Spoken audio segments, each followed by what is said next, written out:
So welcome to week 3 of our forum series, Facing Our Fears Faithfully. In week 1, you named the communities most likely to be impacted by the upcoming election, whatever that outcome is, and you named your fears and your values. Before we start to plan possible responses, it is important to first look at where we are, what we are already doing to serve vulnerable communities, and to hear from some of our community partners about the challenges they anticipate. For those of you who don't know, I'm Sarah, I'm the parish administrator, and also the staff liaison for the Stewardship Committee, who are hosting today and the next 2 forums.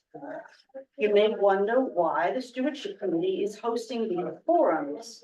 Well, as per lots of examples in the Bible, which I won't bore you with right now, stewards are the ones that manage a landowner's property and household. We are actually all stewards who manage and care for the resources that God has created and entrusted to our care. And that is exactly what we're going to do these next 3 weeks. Identify the resources entrusted to our care and discern how best to organize them to realize God's mission in the world. St. John's Vestry, our governing body, and there's a few of them here with us today who are eager to hear the ideas generated by this group over the next few weeks.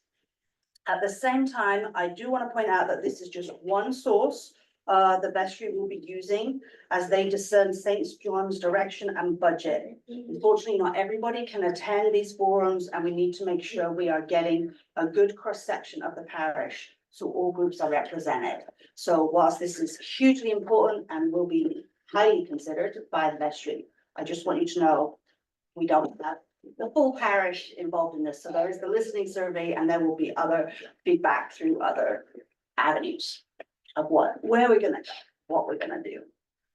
But let's start by grounding ourselves in prayer and scripture.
The keys.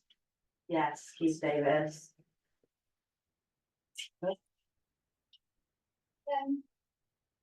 You know, if we sang that, it would have been already twice. They say if you sing the prayer, then you pray twice. Exactly, and now you're up right there. Oh, very well. Sorry to be late. Church has got full this morning in terms of stuff to do.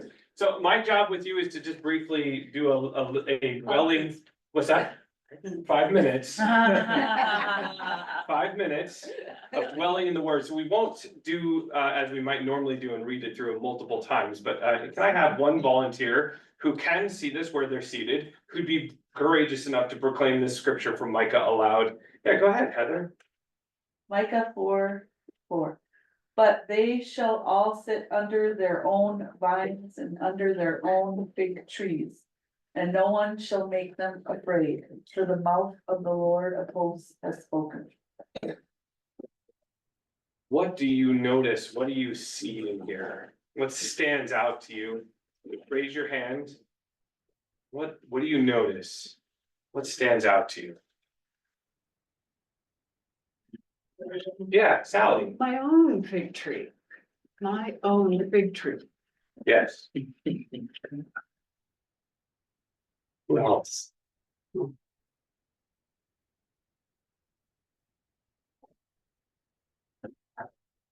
Yeah, David.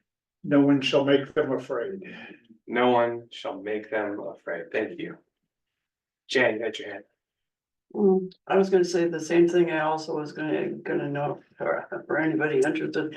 Catherine Lewis's father has been writing, probably not anymore, but a blog called Under the Fig Tree. Yeah, And it has a lot of meaning. thank you. Anyone else notice something?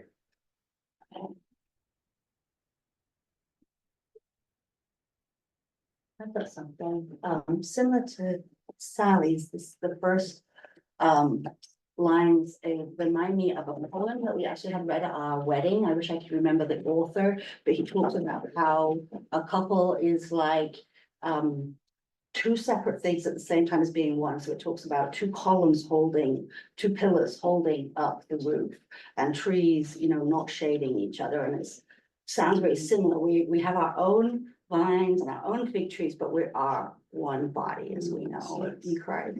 Mm. I've been with a couple groups dwelling with this passage, and someone said recently that idea of our own is really nice because most of the time it's somebody else's vines and fig trees that we take care of, and it feels very much like too much. And so the invitation to sit under our own spot, something that will be ours, feels very nourishing, very, very safe, very restful. Anything else? And welcome to those of you who are joining us online. If you have a comment, please do feel free to either unmute or put it in the comment.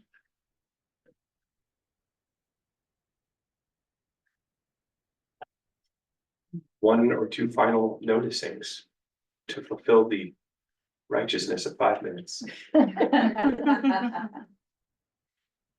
I will say this is also a phrase in the play Hamilton.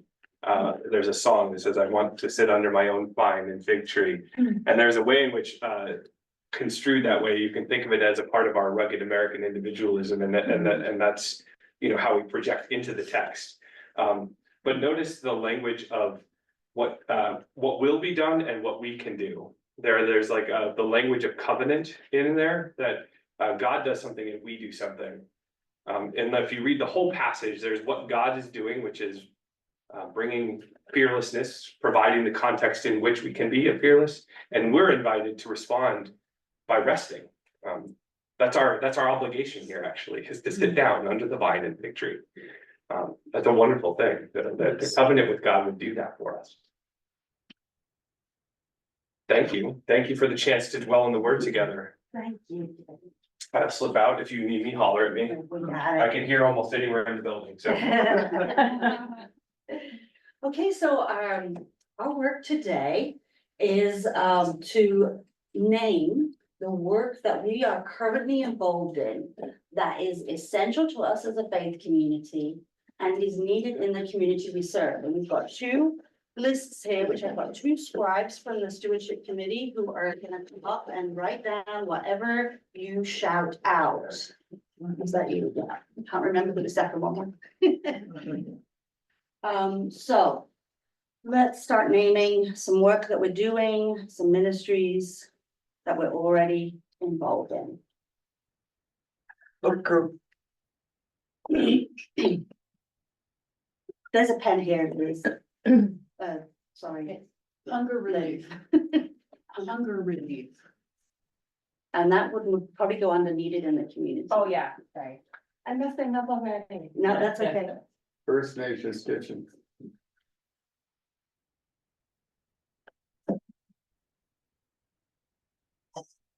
Service at LQ.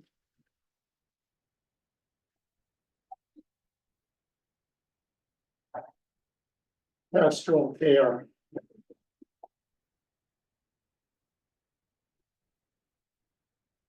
Children's formation.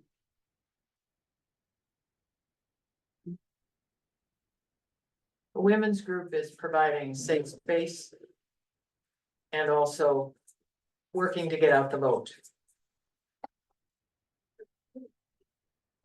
Would that be? Yeah, I'd say the women's group safe spaces on this side and getting out the vote is on that side, but it's use your best judgment.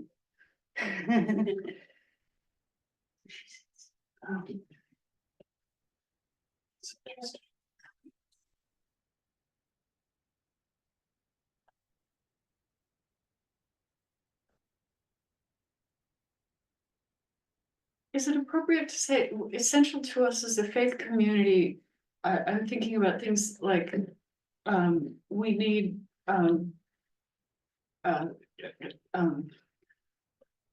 to be vulnerable together and, support one another. Those aren't vehicles, it's just How about fellowship? Does that- fellowship, Does that sure, fellowship, sure. intimate fellowship? Yeah, Authentic, authentic right. fellowship. Can we add something? Yeah, please do, everybody. I would say inspired preaching. Nice. Could we know who the vestry members are? Can you just raise your hand so we know? Sally and David And Lynn. and Lynn is best remember. Thanks. Present right now. Well, and I've our got- music is important. And that actually does serve the community as well. I would say that one could go on both because we serve musicians who want to bring their music to public spaces and they can do so affordably here. And we also take music out into the community by going to physical church homes and stuff. But our own choir is essential as well, as Yeah. Jared observed, when you sing, you pray. Yep, exactly. And I've got Antonetta here. We are doing migrant support. We're the migrant support team. They're adorable. I'd like to add adult education. Mm. Yeah. Racial reconciliation. Yes.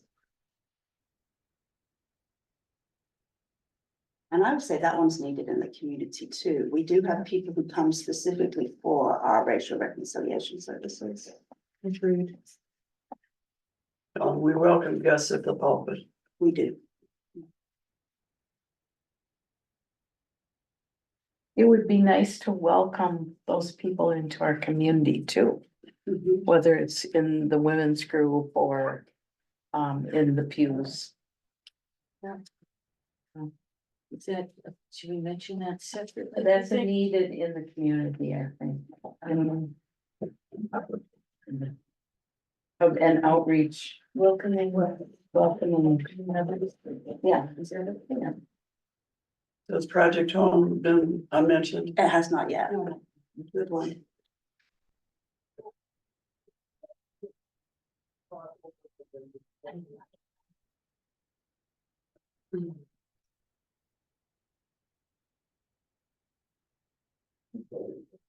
Special season offerings such as Advent and Lent.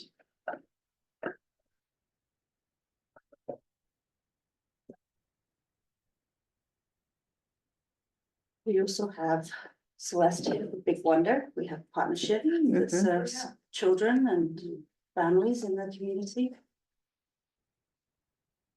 Owls, which serves us oldies. Good and wise. Let me know if I missed one in there.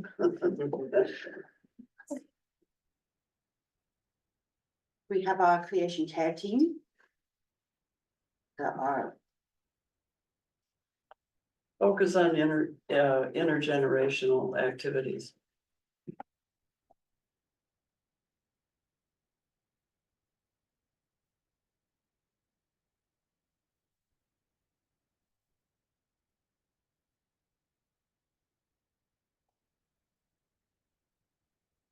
Service at Episcopal homes.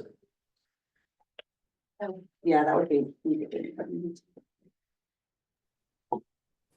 We have daily morning prayer on Facebook that brings people in from a wider community. Yes, thank you, Anita.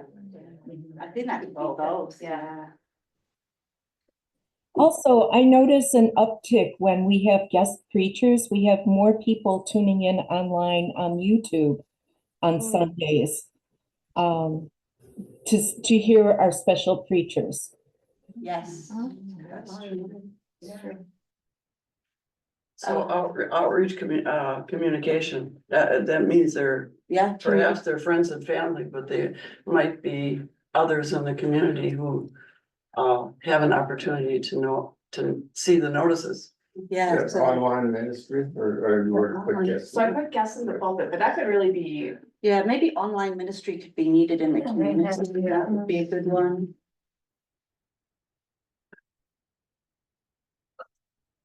We welcome LGBTQ folks. Yes, we are Mentioned that very, already. very vocal about that. I'm gonna do that here as well. We also welcome all. Uh-huh.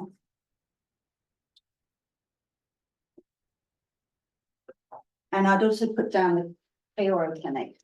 Reaching Oh, out of course. to much wider community. Yeah.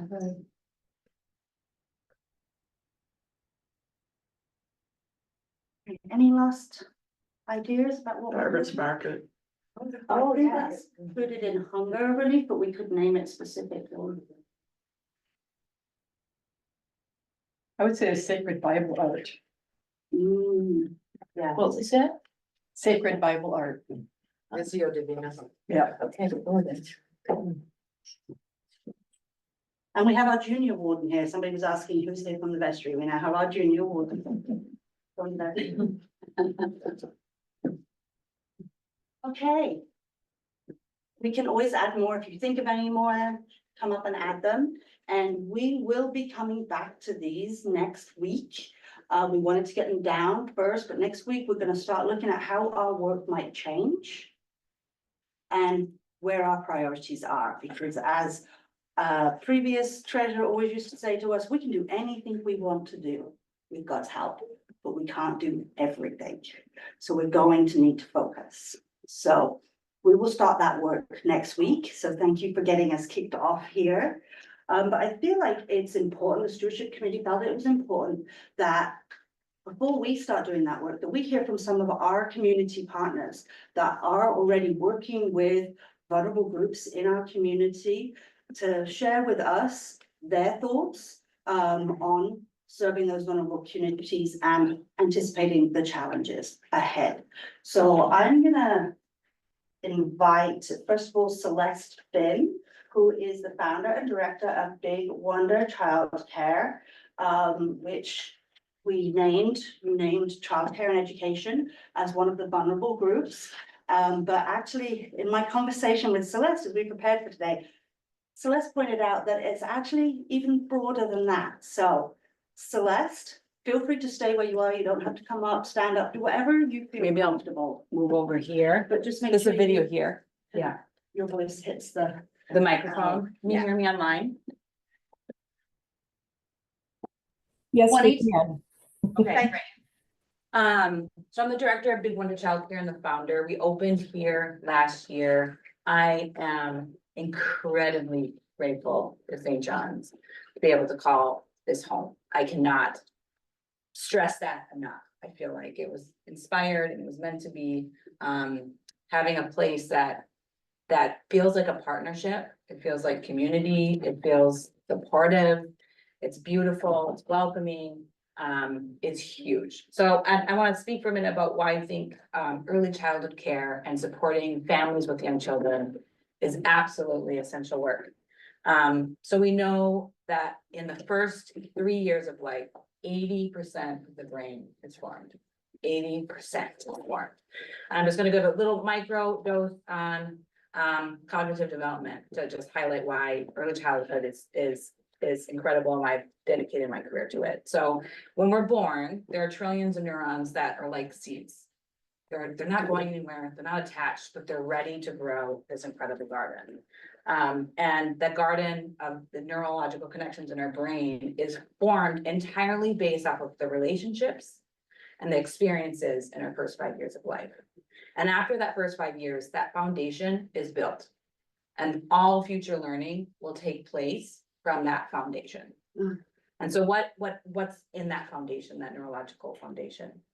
It is our executive functioning skills. So the hugest, biggest window of our life to develop those skills is in our first 5 years. And that includes problem solving, critical thinking, delayed gratification, patience, prioritizing tasks, etc. Everything we need to be happy, fulfilled adults that aren't erratic, impatient, you know what I mean? Like that we can tend to our lives and take care of our communities depends on our executive functioning. The other big thing that happens in the first 5 years of life is our beliefs, right? Beliefs about self. Am I valuable? Am I worthy? That is built there. Our capacity to have empathy is built in the first 5 years of life. If you don't build it before 5, you're not going to get it. And so, and our faith and our belief in the world, right? So spirituality has a huge boom in the first 5 years of life. And science shows irrefutably that spirituality is one of the largest, if not the largest indicator of being able to be resilient in life is a spiritual practice, right? And that is from science and it's across faiths and beliefs and etc. And so additionally, in that garden of the brain that happens in the first 5 years of life is any prejudice or non-prejudice, right? So a 2-year-old begins making predictions of behavior based on skin color. So by the time we're 2, we start making predictions of behavior based on skin color. And at 5, we have extremely rigid, often, right? So these are general statements, very rigid gender roles. Often the most rigid that we'll have in our lifetime is at 5. The good news is, though, if you talk with young children about gender and race, they're really quick to pivot because they're not rigid in their thinking, right? They just need exposure. So experiences and relationships are what dictate how this brain grows and blossoms and blooms. And our sense of self and resiliency that will carry us through for our entire lives. And what makes me so excited about early childhood is that this science is new. Understanding neurodevelopment, understanding the importance of childhood is brand new. But we're not applying it, right? We haven't applied this to early childhood care, right? And we haven't invested in our communities in early childhood care. And I'm really excited about it because to me, we don't know what human potential is there because we've never invested heavily in the first 5 years of life. We don't know what human capacity is. Like if we really nurtured the first 5 years of life and the flowering and the executive functioning and being anti-racist and welcoming and sense of justice and spirituality, what's possible? We don't know. And the other part of early childhood that I think is really critical, on top of being anti-racist and having nurturing social justice warriors, which is entirely possible, is that it's wealth mobility, right, for families. If you don't have high quality care for families, then families are stuck where they're at because they can't advance in their career.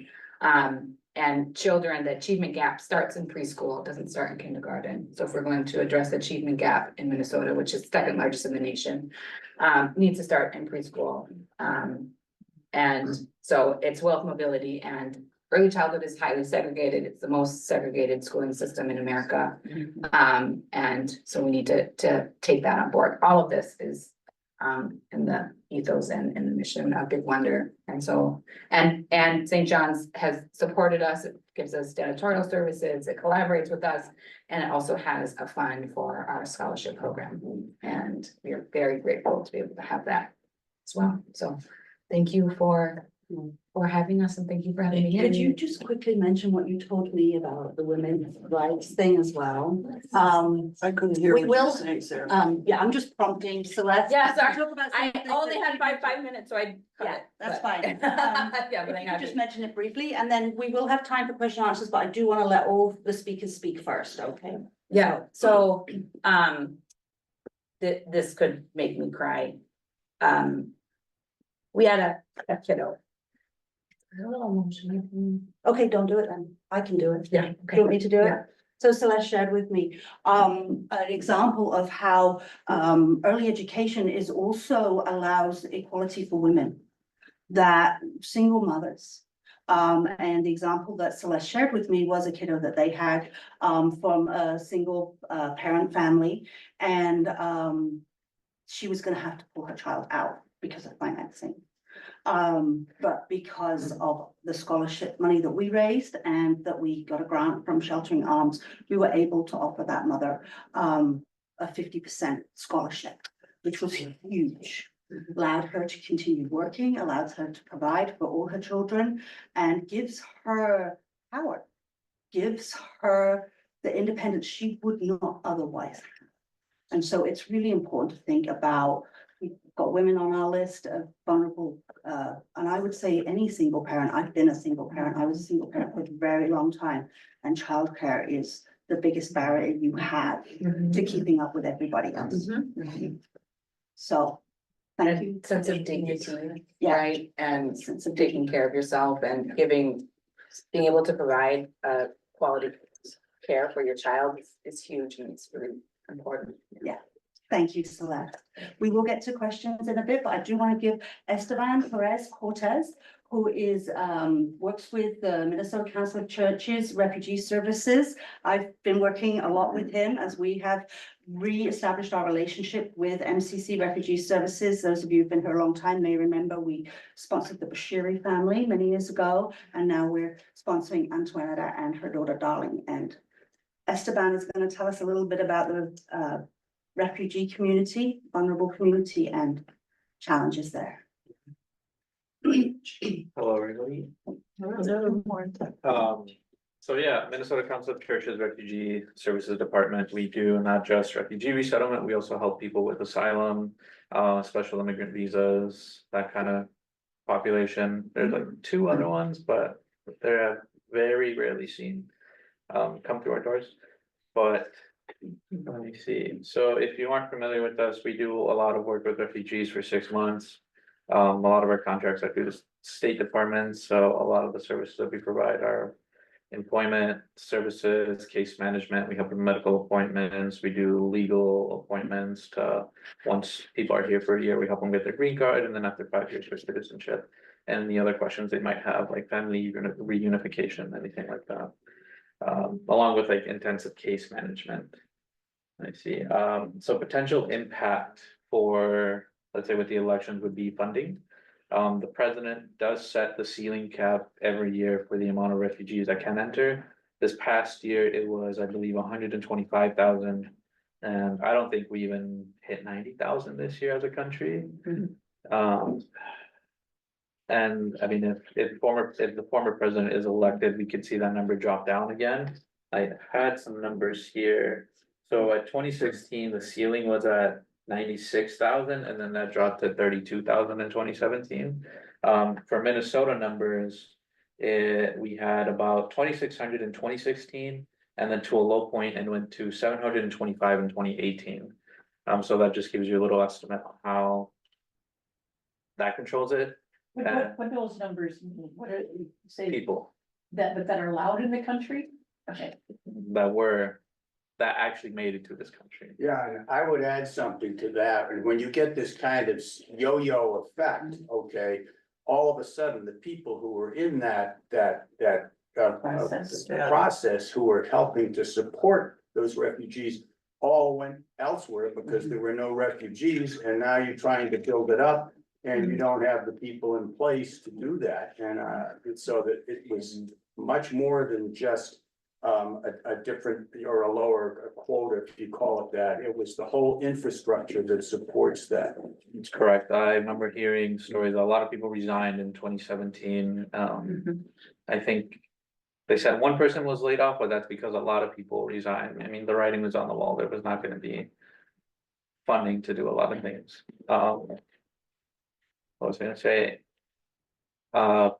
In 2 days, actually, is the start of the new fiscal year for us, so October.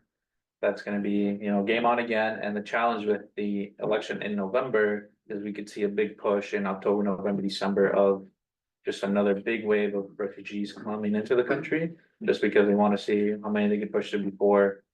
The new president-elect might influence the ceiling cap for next year. So that'll be some of the challenges on doing that, and if we get a big push. Resources are always scarce, donations are always welcome, so it's like.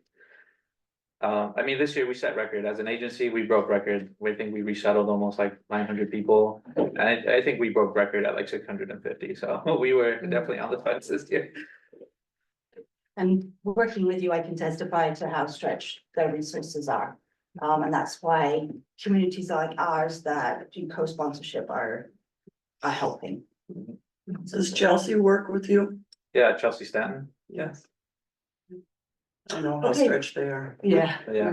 Chelsea. So we'll come back for questions, but I do want to give Patty, her, Thank you. 3-4 minutes of fame. So Sure, I'm a gonna lot- sit up here, I think. Yeah, a lot of people will know Patty as a longtime parishioner here, but what you may not know is Patty is also on the board of Hallie Brown Community Centre, which is just a few blocks down the road, and we do a lot of partnerships with, so Patty's gonna talk about the community they serve and the challenges ahead for them. Sure. Halleck, as Sarah pointed out, is just 5 blocks north of us. And we have a new executive director and who has lots of great ideas and visions for Halleck. But traditionally, Halleck has reached out that we have a small early childhood learning center. I'm gonna talk to Celeste about this later on this week. With some positions that are open there. But also we have a lot of volunteer opportunities this summer. I helped put in a garden in the playground for the kids to watch vegetables grow while they're playing, and it's been a lot of fun, and now we're harvesting and cleaning things up. But we also have opportunities for people to volunteer for the Thanksgiving hampers that go home or baskets, whatever. And then also we have the toy drive coming up in December and also sending home Christmas dinners with families. It's just a whole lot of very satisfying outreach that we get to do there. But there are also, the other thing that Halleck has available are people, they have space to rent out for different groups, including, they call them the Golden Agers. And there are the Retired Men's Club, and also there's a women's group that meets over there too. They have lots of different meeting spaces. It's also attached to a program where kids can go after school and hang out. Mostly they play basketball, but it's a safe place, right? So that's what Halleck has been doing for nearly 100 years. We're 95 years old. And so they are part of this community and really glad to be here, so. That's what I have. And they also have food shelf, and one of Yes. the things about Halleck Brown's food shelf in particular is that you don't have to have a certain zip code. No, right, A lot of the food shelves, you have to live in a certain zip code and all of that. right. But Halleck Brown is open to anybody, which is really huge for a lot of people. And they will deliver groceries Yeah. within a 10-mile radius. Wow. Yeah, yeah. Well, then, could I Yeah. see a couple things? See? Could I see a couple things? I was on Oh, the board yeah, for about absolutely. about a Yeah, year, please. and I sadly resigned. It's an amazing community organization, Mhm. and it was developed for the Black community. And they're very active that way. That's why they have they have people up to almost 100 years old Mhm. who still appear. And I just hope that we can find a way to really integrate. Mhm. Integrate. We're neighbors, Yes. and there's some challenge there. Mhm. And there's particularly challenge now with the election. And so if there's any way that we can get out the vote, I'd love to be part of that. Oh, wonderful. Not gonna be here up to the election, but I just hear the data about the Black vote and how important it is. And younger people as well, the knowledge that there's a high level of interest, but there's maybe fear or real hesitation, and it's a very, very important part of the vote. Yeah. And I would be remiss not to mention the fact that next Saturday is our biggest fundraiser. It's called the Night at the Q Gala. And if anyone's interested in attending, let me know. I can fill you in. So. Thank That you, good? Patty. Thank you, Jen, for adding in there. So we have 5, 7, 8 minutes for open questions. If anybody would have questions about early childhood and education, immigration, and how to learn. I'm curious how many kids are served by Big Wonder? 31. And we're growing.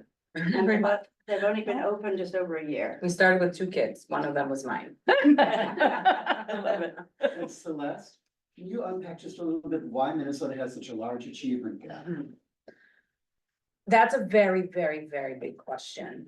And I do workshops on decentering whiteness and white supremacy in early childhood. To try to address that, because we have a huge achievement gap, but our wealth gap is also one of the largest. Our housing gap is also one of the largest.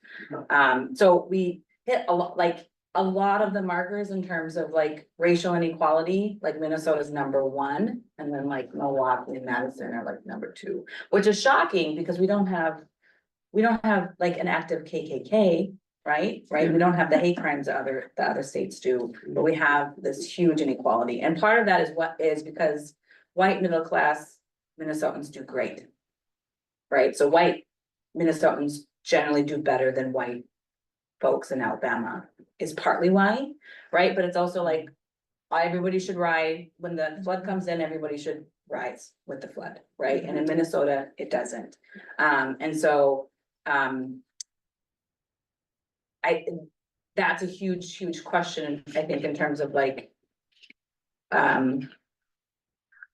really digging deep in Minnesota about what white supremacy looks like here and what Minnesota nice looks like here in terms of like appearing nice and wanting to be welcoming, but not actually supporting public housing in our neighborhood. Do you know, like, just to get really like Sounds like full we like need to that. do your workshops. Yeah,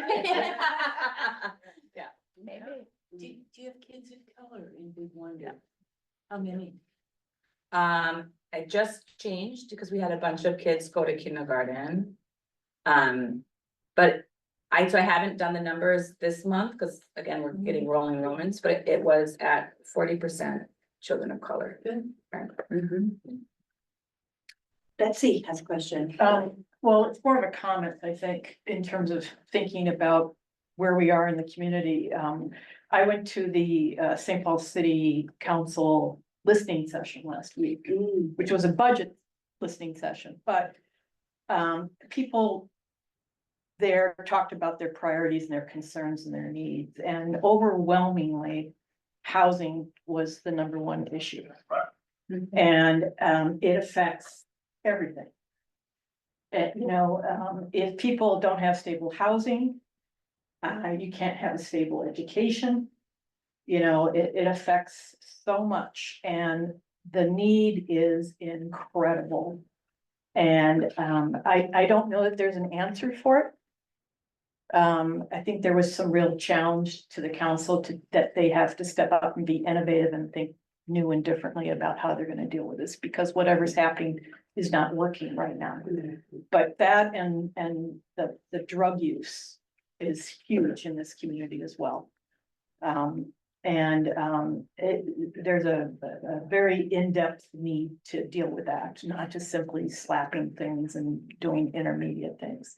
But those, I think, were the two main issues that were really affecting the people here in this city. Jan, have a question? The Thanks, Betsy. problem is deep seated. I've lived in this community and my extended family has lived in this community our whole lives. And my mother said to me, she lived to be 94, she died in 2008. And she said, it's not gonna get better till we're all gone. And I said, what do you mean, Mom? She said, her grandfather, my great grandfather and grandfather, both were involved in government. And this is an actually clearly a lily white community. So the seeds are still there, the grass is still growing. And there have been a lot of efforts, real strong efforts within the church, even affordable housing. I was on the Faith and Action Committee at St. Mark's, the cathedral, and affordable housing was our project for several years. And we worked very hard, and there are organizations, but it's still different. And I going to LQ for a while, and realizing there are clear lines. And, you know, with, there's a lot of history, 94 cutting the community in half, all kinds of stuff, and a lot of people that were here, they remember. And it's like your grandmother's hands. So there's a lot of challenge, but if we all don't step up and say, here I am, it's not gonna change the way it needs to change. So that's, you know, you talk about what happens in the early childhood.